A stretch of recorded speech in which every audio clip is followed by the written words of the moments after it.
Good afternoon. It's Natalie Zangon here, also known as Mother Goose. So, I got a request today about doing a video regarding disappointment and very deep, interesting topic. And ironic enough, I was confronted with a disappointment myself regarding what I was hoping and expecting for my kids to do this Sunday afternoon and how it unfolded. And the feeling of disappointment was enormous. So, what I want to share with you guys is that something we need to understand is that people's brain work differently neurologically, the way it's developed, the way we were born, the way we were set up, and our interaction with our children and our parents, and how our parents were developed to deal with ours. So there's a lot of layers to that. And a few other factors came up to me that I thought it would be really good for us to discuss and share. And I find it to be very important. And it's not discussed and enough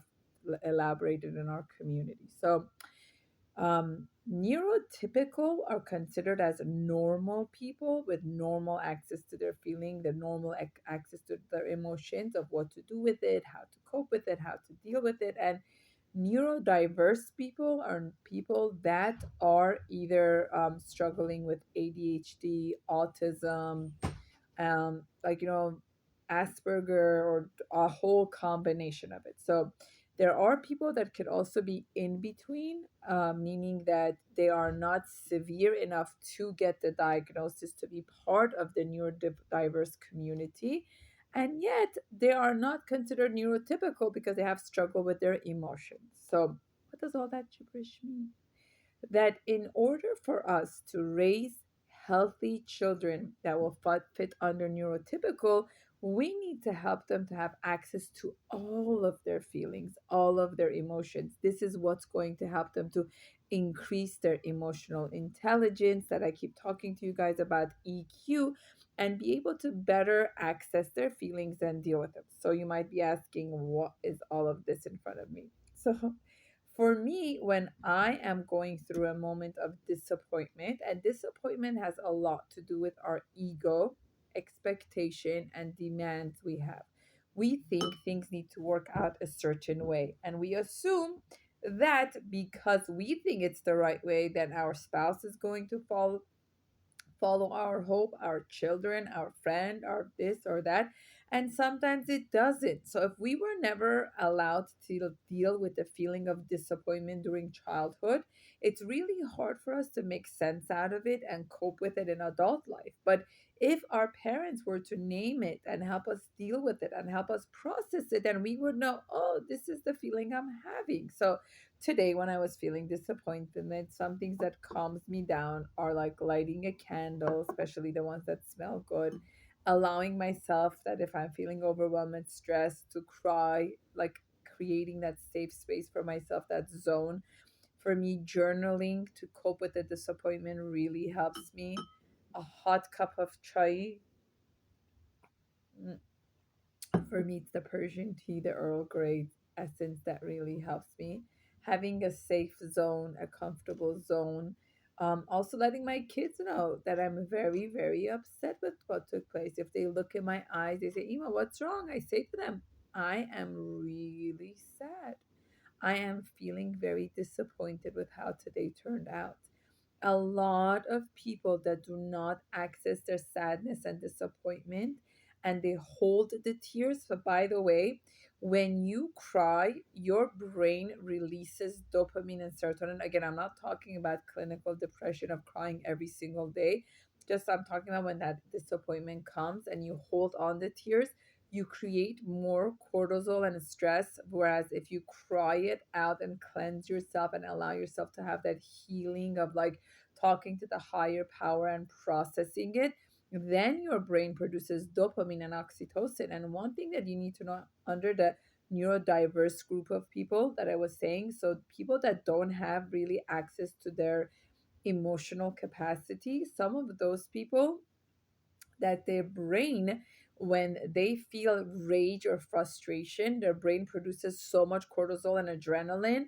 And instead of being like, I really didn't appreciate that you didn't put those stuff back like I asked you, it could go into like, Why don't you ever put anything back like I ask you? So, very, very high functioning Asperger can sound like that. And people with ADHD, which their brain has lower level of dopamine, can just get bored and like not follow through a task, not because intentionally they mean to hurt you. It's just that they get distracted. So it's nothing intentional. It's just that's just how their mind works and it takes some time to refocus. So educating yourself, learning and understanding, and before going into the disappointment and relating it to yourself, seeing what took place that that person did not fall through what they were supposed to.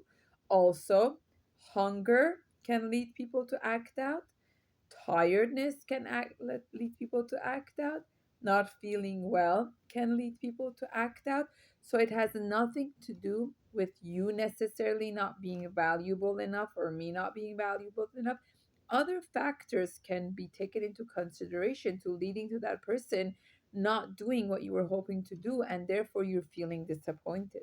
So when you feel disappointed, the most important tool I can tell you, create a space for your disappointment to be. Sit with your disappointment. Have a cup of chai with your disappointment. Be real with your disappointment. You don't think God was disappointed with what happened with Adam and Eve? Just in last week's parsha, God creates Adam and Eve, tells them you could eat from everything except the tree of knowledge. And they go and they eat from tree of knowledge. What do you think? You don't think God was disappointed? Cain and Hevel. God asks, where are you?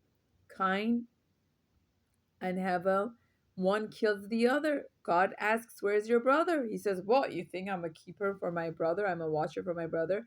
You don't think God was disappointed? Disappointment is part of the many emotions and healthy feelings that neurotypical, neurodiverse people experience. These are just natural emotions of being a human. Hope you found this helpful, and I hope I was able to educate us together and learn together. Just remember that our brain releases chemicals to keep us safe. And sometimes, due to different reasons, we could produce excessive amount of chemicals, not because we're really in real danger, but our mind is trying to differentiate, is this real danger or not?